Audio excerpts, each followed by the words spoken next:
Hello, everyone. My name is Sean. I am the Crypto Smith. Thanks for checking in on another video of the Kounotori token, or KTO. They are working on a centralized exchange. So a very cool idea. They started 18 months ago or more than that now, and they are still kind of plugging along and working to get this thing to fruition. So it would be very cool to see that, and that's coming up, but that's not what we're going to talk about today. Today, I want to talk about centralized exchanges, crypto businesses like Kounotori, and regulation. Now, I know regulation is a scary word. Nobody wants to talk about it.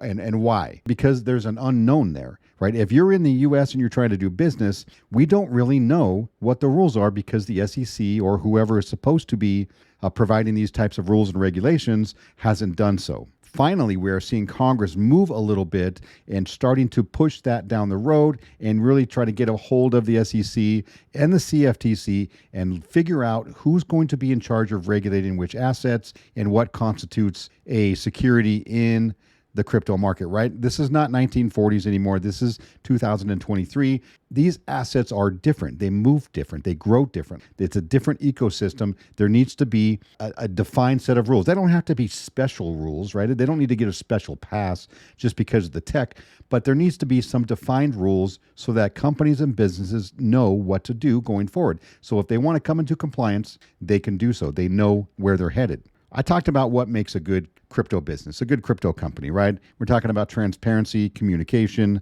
and then the ability to keep up with the law and regulations, and that is what we're talking about. Now, likely, Kounotori is going to have to register as some sort of a money service business or a broker-dealer, right? If they're going to want to sell securities or commodities in the US, right? They understand that. They understand what's coming.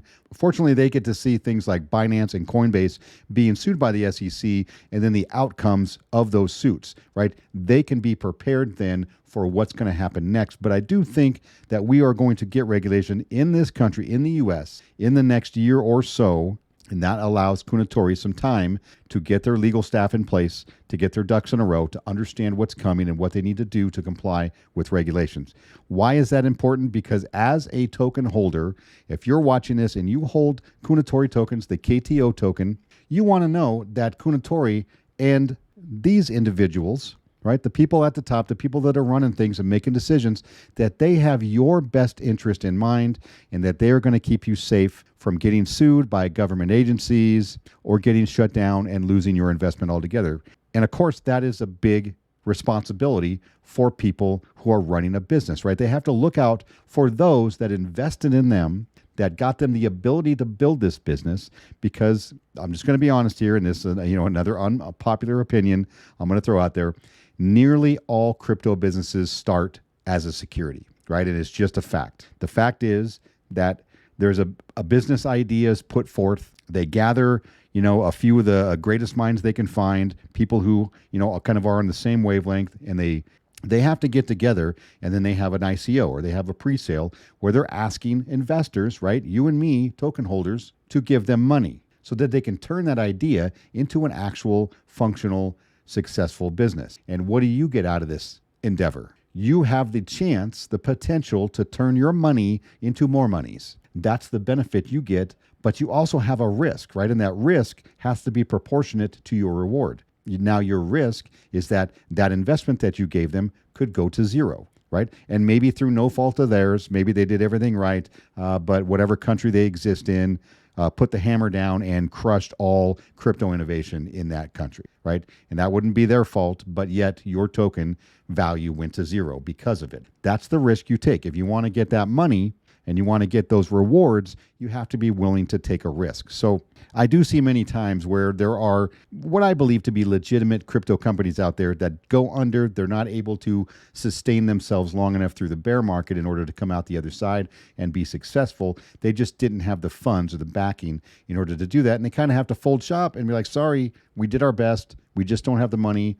People lost interest. They sold off the token, and we don't have taxes, those taxes or fees to help pay for anything. We're out, we're done. And unfortunately, there's too many people I see in this crypto world that get really upset and try to claim that it was a scam the whole time. I want my money back and all that. You can't have your money back, right? You can't have the risk and no reward, or the reward with no risk. Like, it just doesn't work that way. You've got to have both. At the end of the day, you are trusting, these individuals or whoever it is that's running a project that you have put money into. You have to trust that they're going to do the right thing. These guys understand what's coming down the road, right? They understand that rules may change, right? That there may need to be some adjustments that are going to need to be made in their business model in order to comply with doing business in the United States. And that was one of the big questions I had. And I was assured, like, these things are known, right? And they're going to be prepared. They know they're going to have to hire lawyers. They're going to have to hire representatives. They're going to have to work with the SEC or the CFTC, whoever actually is in charge of securities or commodities, or maybe both. Or they really have to decide, do they even want to continue to do business in a certain country because of the regulatory environment? Obviously, it's unclear in the U.S.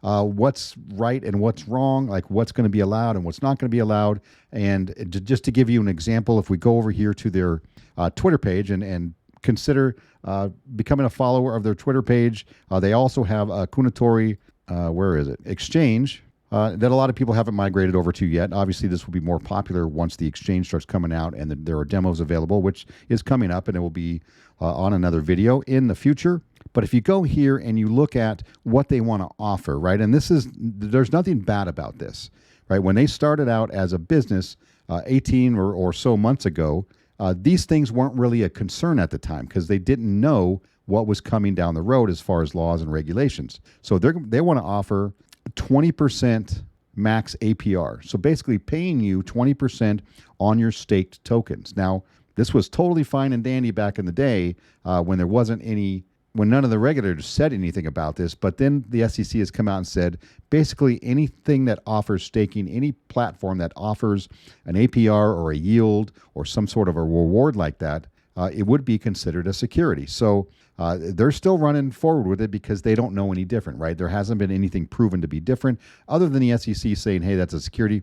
But that is going to need to go through court and get a judge to actually rule that that is, in fact, a security. So they may need to make adjustments to this program that they have, right? We just don't know yet. And having faith in a team that understands these things may change in the future, and they're going to have to think on their feet, and they're going to have to be able to make these adjustments without killing the business, without chasing off investors, without scaring everybody. These things are going to be focused on, going forward. So that's really what I wanted to talk about today, is the scary fact that regulation is coming. It is very likely that nearly all crypto companies started out as a security and then hopefully are able to transition, if they're successful, transition into that commodity.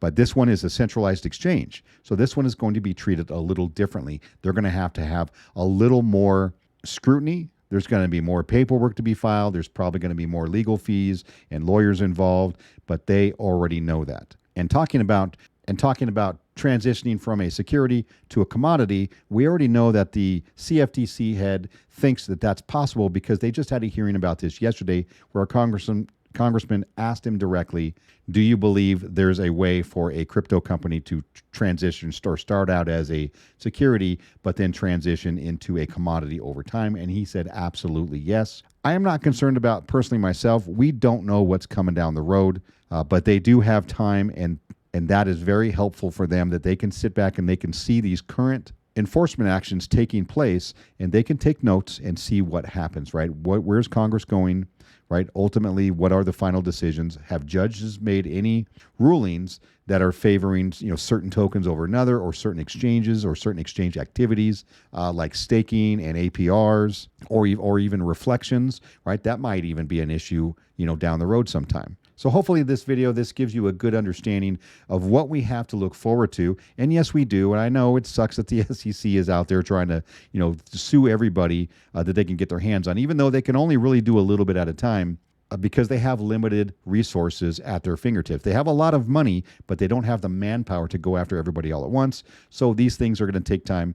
If this goes the distance, Coinbase and Binance, it could be several years before we really hear anything or get anything done. But I don't think it's going to go that far. I think Congress is going to step in and is going to really try to pave a way forward for innovation in the U.S., including crypto companies like Kounotori. So hopefully this gave you a little bit more information to consider and think about when you're thinking about which projects you want to stand behind. Kounotori is no exception. I would definitely do your research here. There's a lot of good information out there. From what I know, they seem to be a very stand-up company. They're very transparent. Their communication is excellent.